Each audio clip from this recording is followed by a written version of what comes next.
सिंध जा क़दीम रहाकू। क़दीम वक़्त में सिंध हिकिड़ो तमामु वॾो पुरगणो हो।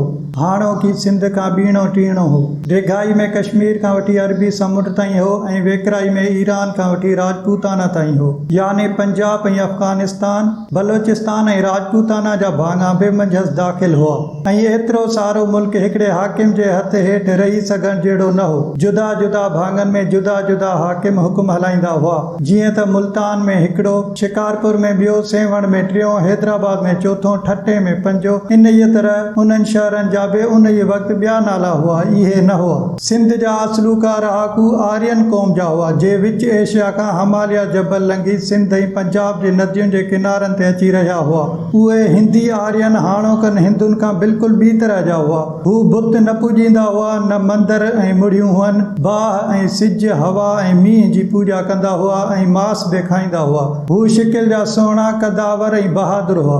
मंझंदि ज़ात जो को बि तफ़ावुत कोन हो।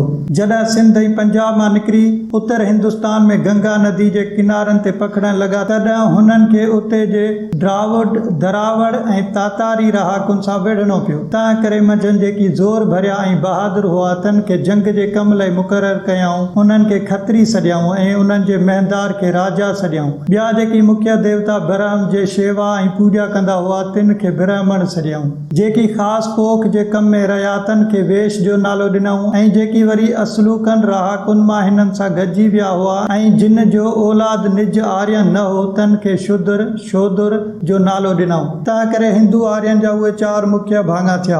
अञा बि ॿिया जीतलनि हारायल क़ौमुनि मां जे हिननि जा ग़ुलाम थी रहिया, से कंहिं बि ज़ात में दाख़िल न थिया ऐं कम ज़ात ऐं नीच शुमार में आया ऐं ॿियनि खां धार रहण लॻा। पोइ थोरो थोरो थी वॾा शहर ॿधा ऐं मंदर बि जुड़िया ऐं धंधा बि जारी थिया। उहे सभु संस्कृत ॿोली ॻाल्हाईंदा हुआ।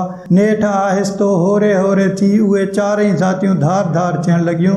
उन्हनि क़दीम क़ौमुनि मां 2 मशहूरु क़ौमूं पांडो ऐं कौरन जूं हुयूं, जे उत्तर हिंदुस्तान जे हिस्तानपुर मुल्क जी बादशाही ले पाण में विढ़ियूं। उन्हनि मां नेठि पांडो फ़तेहमंद थिया ऐं कौरो मारिजी विया। उन्हनि जो बयानु महाभारत में बि आहे। उन्हनि ॾींहनि में कृष्णा गुजरात जो राजा हो, जंहिं पांडु खे मदद ॾिनी हुई, ऐं जयद्रथ सिंध जो राजा हो, जंहिं कौरन खे मदद ॾिनी हुई। हिन जी ॻाल्हि खे ईसवी सन खां अॻे 1200-1300 वरिया गुज़री विया हुआ।